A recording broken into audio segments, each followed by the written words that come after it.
Students, कैसे हैं आप सब? आई होप अच्छे होंगे। आज हम लोग आईआर स्पेक्ट्रोस्कोपी के अंदर सिलेक्शन रूल देखेंगे। ठीक है, सिलेक्शन रूल क्या होता है उसका मतलब बताऊंगी।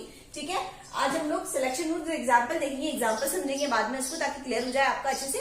ठीक है, तो सिलेक्शन रूल क्या होता है सबसे पहले ये देखेंगे आपका। ठीक है, देखो जैसे मैंने बताया कि कोई भी कंपाउंड होती है, कोई भी कंपाउंड है ना, और मुझे उसकी क्या करनी है, स्ट्रक्चर को आइडेंटिफाई करना है या स्ट्रक्चर को फाइंड आउट करना है। ठीक है, मुझे दिया हुआ है कि इसको मुझे बताना है कि क्या है, उसकी स्ट्रक्चर बतानी है। तो क्या होगा, मैं क्या करूंगी, इस पर इलेक्ट्रोमैग्नेटिक रेडिएशन डालूंगी। अब चूंकि आईआर स्पेक्ट्रोस्कोपी पढ़ रही हूँ तो कौन सी रेडिएशन डालूंगी, आईआर रेडिएशन डालूंगी। ठीक है, फिर उसके बाद यहाँ पे दोनों जब इंटरेक्ट होंगी तो बाहर जब रेडिएशन निकलेगी तो यहाँ पर एक क्या होगा, इस तरह से सिग्नल, आईआर स्पेक्ट्रोस्कोपी के अंदर इस तरह से सिग्नल आते हैं, इस तरह से आते हैं, नीचे पीक आती है। बाकी स्पेक्ट्रोस्कोपी में इस तरह से ऊपर देखते हैं हम लोग, इसमें इस तरह से आती है। ठीक है, इस तरह से पीक्स आएगी, इसको बोलेंगे आईआर सिग्नल। क्या बोलेंगे, आईआर सिग्नल बोलेंगे।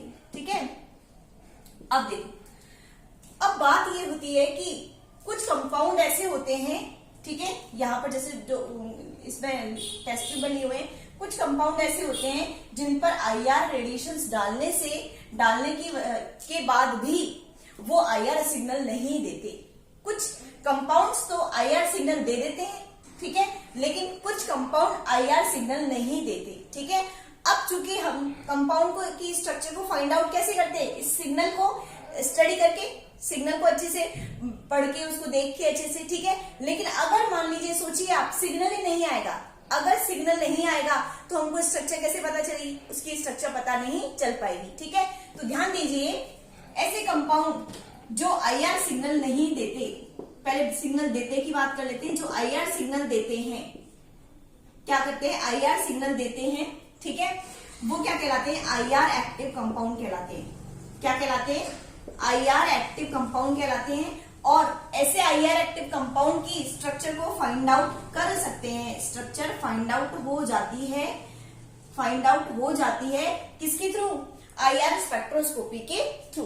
लेकिन अगर कोई कंपाउंड ऐसा है जो आईआर सिग्नल नहीं दे रहा, ठीक है, अगर कोई कंपाउंड आईआर सिग्नल नहीं दे रहा, नो आईआर सिग्नल, तो उसको बोलते हैं नो आईआर सिग्नल, तो उसको बोलते हैं आईआर इनएक्टिव कंपाउंड। क्या बोलते हैं, IR inactive compound, CPD, IR inactive compound. जो आईआर सिग्नल देते हैं उनको आईआर एक्टिव, क्योंकि पूछे मान लीजिए आईआर एक्टिव कंपाउंड कौन से होते हैं, जो आईआर स्पेक्ट्रोस्कोपी में आईआर सिग्नल देते हैं और जिनकी स्ट्रक्चर को हम फाइंड आउट कर सकते हैं, वो आईआर एक्टिव कंपाउंड होते हैं। और जो आईआर सिग्नल नहीं देते वो आईआर इनएक्टिव कंपाउंड कहलाते हैं, और उनकी स्ट्रक्चर को हम फाइंड आउट नहीं कर पाते, स्ट्रक्चर को नहीं हम पता कर पाते। जब चूंकि सिग्नल ही नहीं आएगा, सोचो सिग्नल नहीं आएगा तो हम लोग उसकी स्टडी नहीं कर पाएंगे, तो हमको स्ट्रक्चर भी पता नहीं चलेगी। ठीक है, तो उन्हीं कंपाउंड की स्ट्रक्चर पता चलते हैं आईआर स्पेक्ट्रोस्कोपी के थ्रू, जो आईआर सिग्नल देते हैं। अब बात ये आती है, हमें कैसे पता चलेगा कि आईआर एक्टिव कंपाउंड कौन से है और आईआर इनएक्टिव कंपाउंड कौन से है। ठीक है, उसी को बोलते हैं सिलेक्शन रूल। ठीक है, कि जो आईआर एक्टिव कंपाउंड जो है उनकी क्या क्या प्रॉपर्टीज है, वही सिलेक्शन रूल कहलाती है। ठीक है, वो क्यों दे रहे, सिग्नल क्यों दे रहे, जो आईआर एक्टिव कंपाउंड है वो सिग्नल दे रहे तो क्यों दे रहे, और आईआर इनएक्टिव कंपाउंड जो सिग्नल नहीं दे रहे तो वो क्यों नहीं दे रहे, वही सिलेक्शन रूल कहलाता है। ठीक है, तो अब हम पढ़ेंगे कि सिग्नल क्यों देते हैं। ठीक है, आईआर एक्टिव कंपाउंड सिग्नल क्यों दे रहे हैं, वो चीज हम देखेंगे। ठीक है, उसी को हम बोलते हैं सिलेक्शन रूल। ठीक है, अब देखिए, सबसे पहले तो मैं आपको बता दूं, फर्स्ट जो पॉइंट है वो है डाइपोल मूवमेंट। फर्स्ट जो प्रॉपर्टी है वो है डाइपोल मूवमेंट। ठीक है, तो ऐसे मॉलिक्यूल विच नॉट चेंज या does not change, do not change their dipole movement. अब आपको अच्छे से पता होगा डाइपोल मूवमेंट क्या है। Molecule which do not change their dipole movement during the vibration, इसका मतलब समझना आप, ड्यूरिंग द वाइब्रेशन का क्या है। ठीक है, during the vibration IR inactive compound, inactive यानी कि ऐसे कंपाउंड जो वाइब्रेशंस के दौरान, वाइब्रेशंस समझते हो ना, वाइब्रेशन स्ट्रेचिंग एंड बेंडिंग, वही वाइब्रेशन है, ठीक है, जो स्ट्रेचिंग और बेंडिंग के दौरान, ठीक है, अपने डाइपोल मोमेंट में चेंज नहीं करते, ठीक है, उनका डाइपोल मोमेंट चेंज नहीं होता। हिंदी में क्या बोल सकते हैं इसको, ऐसे अणु या ऐसे मॉलिक्यूल जो वाइब्रेशंस के दौरान अपने डाइपोल मोमेंट को चेंज नहीं करते, उनका वही डाइपोल मोमेंट रहता है जो पहले था, ठीक है, वो आईआर इनएक्टिव कंपाउंड कहलाते हैं। और ऐसे मॉलिक्यूल जो अपने डाइपोल मोमेंट को चेंज कर लेते हैं, molecule which change their dipole moment during the vibration, IR active compound कहलाते हैं। जो चेंज नहीं करते वो इनएक्टिव कंपाउंड कहलाते हैं, और जो अपने डाइपोल मोमेंट को चेंज कर लेते हैं वाइब्रेशंस के दौरान, वो आईआर एक्टिव कंपाउंड कहलाते हैं। और डाइपोल मोमेंट 11th क्लास का टॉपिक है, इसलिए मैं ये आपसे उम्मीद करूंगी डाइपोल मोमेंट आपको आना चाहिए, ठीक है, क्योंकि अभी यहाँ बताने लगी तो पूरा ये आज का लेक्चर में ही खत्म हो जाएगा, ठीक है। तो आप सुनिए, अब कैसे पता चलेगा आपको कि कौन सा कंपाउंड तो अपनी डाइपोल मोमेंट को चेंज कर रहा है वाइब्रेशंस के दौरान और कौन नहीं कर रहा, ठीक है। तो उसके लिए मैं आपको बताती हूँ, एसेंट्रोसिमेट्रिक या फिर सेंट्रोसिमेट्रिक ले लेते हैं पहले। सेंट्रोसिमेट्रिक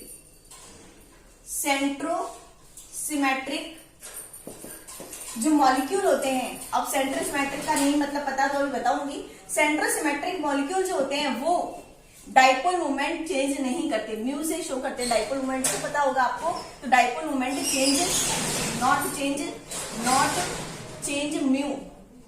not change mu during the vibration, ठीक है। यानी कि सेंट्रोसिमेट्रिक जो मॉलिक्यूल होते हैं वो अपने डाइपोल मोमेंट को चेंज नहीं करते। पहले तो मैंने बता दिया सिलेक्शन रूल क्या है। तो सिलेक्शन रूल में मैंने बताया था कि जो कंपाउंड अपने वाइब्रेशंस के दौरान अपने डाइपोल मोमेंट को चेंज नहीं करते हैं वो आईआर इनएक्टिव होते हैं, और जो डाइपोल मोमेंट को चेंज कर लेते हैं वाइब्रेशंस के दौरान वो आईआर एक्टिव कंपाउंड कहलाते हैं। अच्छे से तब समझ में आएगा, एग्जाम्पल बताऊंगी लास्ट में, ठीक है। तो अब आपको कैसे पता चलेगा कि कौन कर रहा है डाइपोल मोमेंट चेंज और कौन नहीं कर रहा, ठीक है। तो कैसे पता चलेगा, सेंट्रोसिमेट्रिक जितने भी मॉलिक्यूल हैं वो डाइपोल मोमेंट को चेंज नहीं करते। अब सेंट्रोसिमेट्रिक मॉलिक्यूल क्या होता है वो देखो। सेंट्रोसिमेट्रिक मॉलिक्यूल वे मॉलिक्यूल होते हैं जिनमें सेंटर ऑफ सिमेट्री प्रेजेंट होती है, सेंटर ऑफ सिमेट्री प्रेजेंट होती है। अब सेंटर ऑफ सिमेट्री क्या है, ठीक है। सेंटर ऑफ सिमेट्री का मतलब बताती हूं। जैसे मान लीजिए, जैसे ये है, ठीक है, मिड पॉइंट पे जाइए, बिल्कुल मिड पॉइंट पे ऑक्सीजन है, ठीक है। इसके जितना लेफ्ट चलोगे, सॉरी राइट चलेगी, जितना लेफ्ट, एक ही बात है, पहले राइट करो लेफ्ट कर लो, जितना लेफ्ट चलोगे, इसके इतना लेफ्ट चलने पर कार्बन आया है तो इसके उतना ही राइट चलने पर कार्बन ही आना चाहिए। तो इसका मतलब इसमें सेंटर ऑफ सिमेट्री प्रेजेंट है। समझ में आ गई मेरी बात, ठीक है। अगर मान लीजिए इस तरह से होता, मैंने वैसे पहले सेंटर ऑफ सिमेट्री आपको बता रखा है, पिछले यूवी के वीडियोस में बता रखा है, जैसे इस तरह से होता। अब ये मॉलिक्यूल का सेंटर पॉइंट है, सेंटर पॉइंट ले लिया मैंने, इसकी जितना लेफ्ट चली में कार्बन आ रहा है उतना ही राइट चलने पर कार्बन ही आना चाहिए, वही मॉलिक्यूल आना चाहिए, तो सेंटर ऑफ सिमेट्री प्रेजेंट है। लेकिन इसमें कार्बन की जगह ब्रोमीन आ रहा है तो सेंटर ऑफ सिमेट्री प्रेजेंट नहीं है, ठीक है। तो ये सेंट्रोसिमेट्रिक मॉलिक्यूल नहीं है, ये है एसेंट्रोसिमेट्रिक मॉलिक्यूल। कौन सा है, अब मुझे बताना,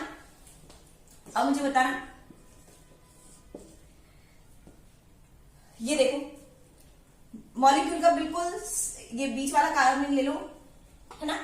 इस मिडिल कार्बन से जितना लेफ्ट चलोगे उतना ही राइट चलना, ठीक है। इतना लेफ्ट चली हूं मैं, इतना लेफ्ट चलने पर कार्बन आ रहा है तो उतना ही राइट चलने पर कार्बन आना चाहिए, लेकिन उतना राइट चलने पर कार्बन तो नहीं आना, कार्बन तो यही आ गया, ठीक है। तो सेंटर ऑफ सिमेट्री प्रेजेंट नहीं है, तो ये एसेंट्रोसिमेट्रिक मॉलिक्यूल है। समझ में आ गई, कौन सा मॉलिक्यूल है, एसेंट्रोसिमेट्रिक, ठीक है। अभी बात समझ में सेंट्रोसिमेट्रिक का। अब जैसे मान लीजिए ये भी हो सकता है, लेफ्ट राइट का बताया मैंने, ऊपर नीचे का भी इस तरह से हो सकता है।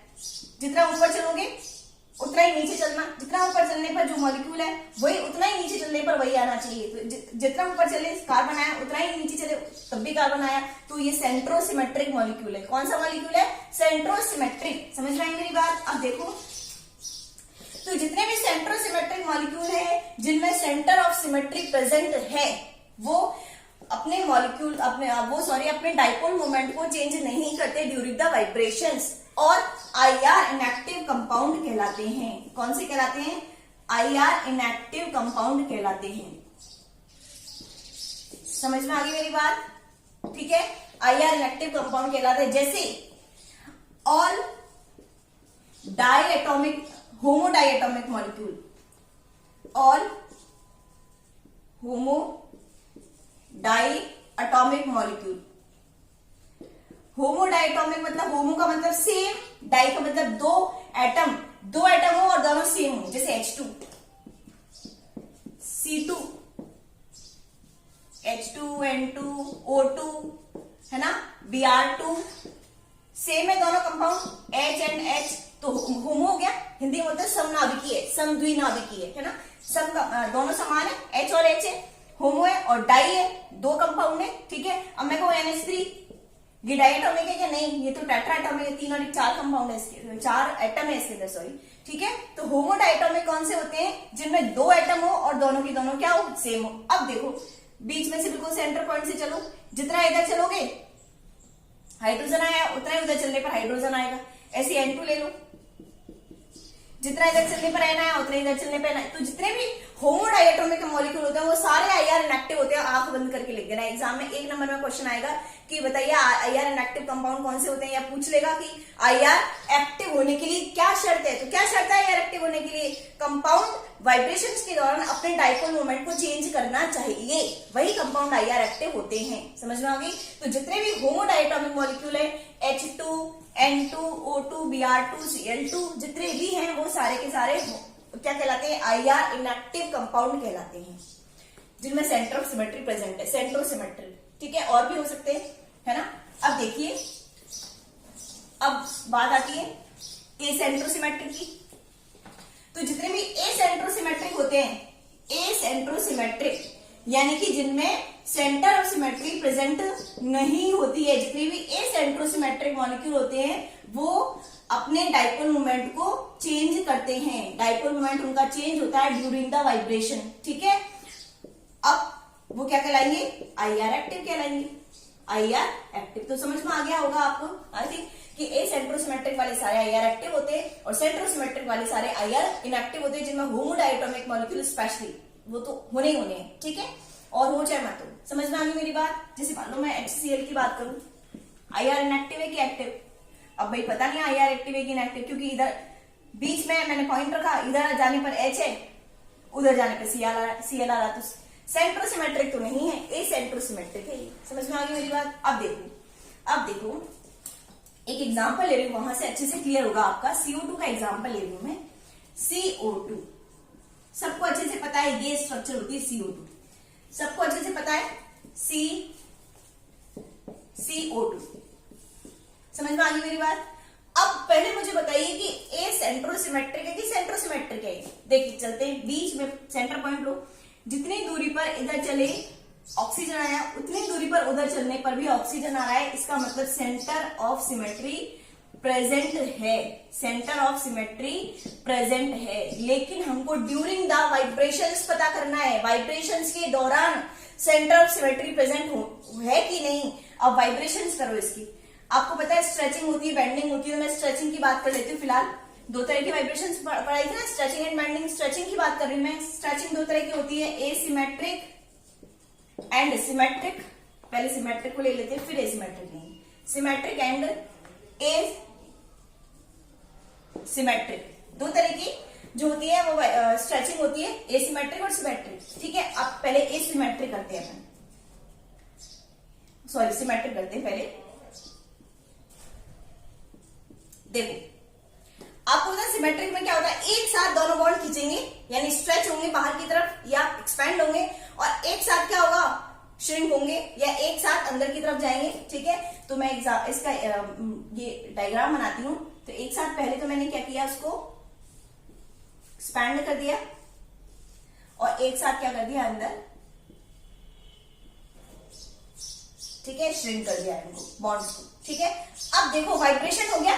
अब वाइब्रेशंस के दौरान डाइपोल मोमेंट में चेंज हुआ है क्या? देखो सेंटर ऑफ सिमेट्री देखनी पड़ेगी, क्योंकि डाइपोल मोमेंट का तो मैं केवल सेंटर ऑफ सिमेट्री से ही पता लग सकता है। वैसे हम पता है हम कोई भगवान नहीं है कि देख के बता देंगे कि डाइपोल मोमेंट चेंज हो रहा है कि हो रहा है। देखो इसको सेंटर ऑफ सिमेट्री देखते हैं। Centre of symmetry middle point लो, जितनी दूरी पर ऑक्सीजन आ रहा है भी उतनी दूरी पर इधर ऑक्सीजन आना है। सेंटर ऑफ सिमेट्री इसमें तो प्रेजेंट है। इसमें देखते हैं जितनी दूरी पर ये ऑक्सीजन आ रहा है उतनी दूरी पर ये ऑक्सीजन आ रहा है। सेंटर ऑफ सिमेट्री प्रेजेंट है, यानी एसेंट्रोमेट्रिक कंपाउंड है। कौन सा कंपाउंड है ये? सॉरी एसेंट्रोमेट्रिक, सेंट्रोसिमेट्रिक। सेंट्रोसिमेट्रिक कैसा है ये? सेंट्रोसिमेट्रिक है और सेंट्रोसिमेट्रिक है और आईआर इनएक्टिव है। कैसा है? आईआर इनएक्टिव है। सेंट्रोसिमेट्रिक है, इसका मतलब आईआर इनएक्टिव है। अब हम एसिमेट्रिक स्ट्रेचिंग की बात करते हैं। एसिमेट्रिक स्ट्रेचिंग में क्या होता है? एक बॉन्ड खींचता है बाहर की तरफ और एक बॉन्ड अंदर की तरफ जाता है। अगर ये वाला बाहर की तरफ जाएगा तो एक अंदर की तरफ जाएगा। मैंने आपको इस बता रखी है मैंने मोड्स ऑफ वाइब्रेशंस में, वहां जाके देख लेना वापस अगर नहीं है समझ में आ रहा तो। कैसे होगा? जैसे मान लीजिए ये बॉन्ड इधर मैंने खींचा, इसको एक्सपेंड किया, तो इसको अंदर की तरफ दूंगी धक्का। और अगर मान लीजिए मैंने ये बॉन्ड खींचा है तो ये वाला अंदर की तरफ जाएगा। ठीक है, अब देखो हो गया वाइब्रेशन, स्ट्रेचिंग होगी, वाइब्रेशन हो गया। अब देखो यहाँ पे सेंटर ऑफ सिमेट्री प्रेजेंट है क्या? ये मैंने मिडिल पॉइंट लिया, ठीक है, ये मिडिल कार्बन ले लिया। जितनी दूरी पर मैं इधर जा रही हूं ऑक्सीजन मिल रहा है मुझे, इतनी सी दूरी पर मिल रहा है, लेकिन इतनी सी दूरी पर मुझे यहां तो नहीं मिल रहा भाई ऑक्सीजन। समझ में आ गई? यानी कि सेंटर ऑफ सिमेट्री प्रेजेंट नहीं है। यहां बात करो, जितनी दूरी पर ये जा रहा है उतनी दूरी पर नहीं मिल रहा है, तो सेंटर ऑफ सिमेट्री प्रेजेंट नहीं है। इसका मतलब ये कौन सी कंपाउंड है? ए सेंट्रोसिमेट्रिक है। ए सेंट्रोसिमेट्रिक है। ए सेंट्रोसिमेट्रिक का मतलब क्या है? आईआर एक्टिव है। हमको तो बस केवल ए सेंट्रोसिमेट्रिक से पता चलता है कि आईआर एक्टिव है कि नहीं है। ठीक है, तो आप अगर आपसे CO2 का पूछ ले तो CO2 में देखो आप कैसे लिखोगे? CO2 में अगर सिमेट्रिक स्ट्रेचिंग है, सिमेट्रिक स्ट्रेचिंग वाइब्रेशन है, तो उस टाइम वो आईआर इनएक्टिव होगा। और CO2 की अगर एसिमेट्रिक स्ट्रेचिंग है तो उस समय वो क्या होगा? आईआर एक्टिव होगा। यानी कि CO2 वैसे तो सेंटर ऑफ सिमेट्री प्रेजेंट थी इसके अंदर, ठीक है, लेकिन हमको देखना था ड्यूरिंग द वाइब्रेशन। ठीक है, ड्यूरिंग द वाइब्रेशन देखना था। तो during the vibration symmetric stretching में तो ये इनएक्टिव था, सिग्नल नहीं देगा सिमेट्रिक स्ट्रेचिंग के लिए, जबकि अगर इसकी एसिमेट्रिक स्ट्रेचिंग होगी तो ये सिग्नल देगा। ठीक है, अगर आप पूछोगे आपके दिमाग में अगर मान लीजिए क्वेश्चन आए कि आप H2 के लिए तो किया ही नहीं ऐसा, H2 के लिए भी करके देख लो आप। कोई भी होमोडाइएटोमिक मॉलिक्यूल जैसे H2, N2, O2 करके देखते हैं भाई H2। ठीक है, अब देखो आप कहोगे कि इसमें तो आपने सिमेट्रिक स्ट्रेचिंग और एसिमेट्रिक स्ट्रेचिंग करके देखा ही नहीं, लेकिन आपको पता है कि एक ही बॉन्ड है, दो बॉन्ड तो है नहीं। यहाँ तो दो बॉन्ड थे, एक को अंदर लेगी थी दूसरे को बाहर लेगी थी। यहाँ तो एक ही बॉन्ड है, या तो खींचेगा या छूटेगा। ठीक है, या तो ये क्या होगा? खींचेगा या फिर अंदर की तरफ जाएगा। तो दोनों केस में मिड पॉइंट लो, इतनी दूरी पर ये उतनी दूरी पर ये, इस केस में भी इतनी दूरी पर ये। ठीक है, इसलिए मैंने बता दिया था वहां पर कि सारे होमोडाइएटोमिक मॉलिक्यूल जो है वो सेंट्रोसिमेट्रिक है, वैसे भी है और वाइब्रेशंस के दौरान भी है। ठीक है, और वो आईआर इनएक्टिव होंगे। लेकिन अगर मान लीजिए कोई ट्राइएटोमिक कंपाउंड है, टेट्राएटोमिक कंपाउंड है, तो उसमें वाइब्रेशंस करके देख लेना। ठीक है, वैसे तो एग्जाम में बस इतना ही आएगा कि आईआर एक्टिव कंपाउंड कौन कौन से होते हैं, एग्जाम्पल लिखो, या आईआर एक्टिव के एग्जाम्पल लिखो, लिख देना आईआर एक्टिव के तो सारे एग्जाम्पल। ठीक है, जितने भी ये CO2 भी आईआर एक्टिव हो गया एक तरह से, है ना। आगे बात समझ में कि नहीं? अगर CO2 लिखो तो लिख देना उसमें एसिमेट्रिक स्ट्रेचिंग वाइब्रेशंस के लिए। ठीक है, आईआर एक्टिव है, और अगर इनएक्टिव है एग्जाम्पल दो उसका तो लिख देना सिमेट्रिक स्ट्रेचिंग वाइब्रेशन के लिए CO2 जो है वो आईआर इनएक्टिव है। समझ में आ गई? क्लियर हो गई यहाँ तक? सब कुछ हमने आगे डाइपोल मूवमेंट। ठीक है, तो फर्स्ट जो सिलेक्शन रूल था वो डाइपोल मूवमेंट था कि जिनकी प्रॉपर्टी इस तरह की है, जो ड्यूरिंग द वाइब्रेशन अपने डाइपोल मूवमेंट को चेंज करते हैं वो आईआर एक्टिव होते हैं। ठीक है, और जो नहीं करते वो आईआर इनएक्टिव होते हैं। अब नेक्स्ट हम देखते हैं डेल्टा L इक्वल टू ±1 होना चाहिए, शुड बी।